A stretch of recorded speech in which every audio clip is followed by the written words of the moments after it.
বন্ধুরা, অনুরাগের ছোঁয়া সিরিয়ালে আজকের পর্ব আমরা দেখতে পাবো সূর্য জয়কে ধরে পুলিশের কাছে নিয়ে যেতে জয়ের ফ্ল্যাটে আসে। কিন্তু জয় সেটা আগে থেকে জানতে পেরেই সে তার দাদাই আসার আগেই বাড়ি থেকে পালিয়ে যায়। এবং সূর্য যখন আসে, উর্মি বলে জয় তো বাড়ি থেকে পালিয়ে গেছে দাদাই, ওকে আমি ধরে রাখতে পারলাম না। সেখানে কাকাই কাকিয়া সকলেই থাকে। সকলের সামনেই সূর্য জোর গলায় বলে যায়, জয় যেখানেই থাকুক, ও যদি কবরেও লুকিয়ে থাকে ওকে আমি টেনে বার করে আনবই।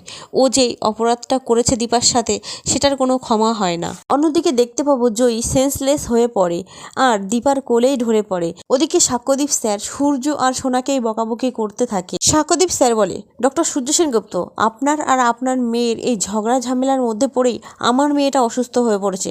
তখন দীপা বলে, স্যার আপনি এইসব নিয়ে এখন ভাববেন না, আগে আমাদের জয়ীকে সুস্থ করে তুলতে হবে। জয়ী দীপার কোলে মাথা রেখেই কিন্তু সেন্সলেস হয়ে যায়। জয়ীকে জড়িয়ে ধরে দীপা মনে মনে ভাবে, তোকে জড়িয়ে ধরলে আমার কেন এত আপন মনে হয়? তুই কি আমার রূপা?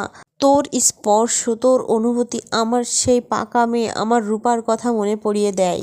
রূপার ট্রিটমেন্ট শুরু হলে দীপাকে বাইরে বের করে দেয় আর সেখানে ডক্টর সেজে ঢুকে যায় মিশকা। মিশকা দেখে রূপার জ্ঞান ফিরছে। রূপার জ্ঞান ফিরতেই মিশকা তার পাশে গিয়ে কানে কানে বলে, মা আর বাবাকে পেয়ে তাদের কাছে যাওয়ার ইচ্ছে হয়েছে। এটা যদি তুমি করো রূপা ডার্লিং, তাহলে তোমার মা, তোমার হিংসুকুটি সকলকে আমি শেষ করে ফেলে দেবো। এটা শুনে রূপা তো ভয় পেয়ে যায়, কারণ রূপা এখন চোখে দেখতে পায় না। তাই রূপার মনের জোর থাকলেও সে দৃষ্টিশক্তিহীন, তাই সে ভয় পেয়ে যায়।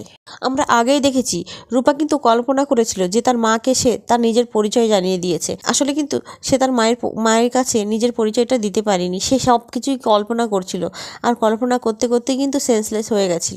মিশকা যখন রূপার কানে কানে এই কথাগুলো বলেছিল, তখন রূপা মিশকার আওয়াজটা শুনে চিনতে পারে এটা আর কেউ নয়, মিশকা আন্টি, যে তাদের পরিবারটাকে ছন্নছাড়া করে দিয়েছে। রূপা এখন কি করবে? সে তো তার মায়ের পরিচয় পেয়ে গেল।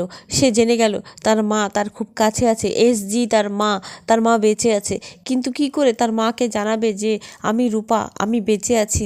রূপা হাসপাতালের বেডে শুয়ে শুয়ে এটাই ভাবতে থাকে, আমি যদি মায়ের কাছে আমার পরিচয় দিই তাহলে মিশকা আন্টি তাহলে আমার মা বাবা, আমার বোন সকলের ক্ষতি করে দিতে পারে। না, আমি এখন কোনো কিছুই জানাবো না।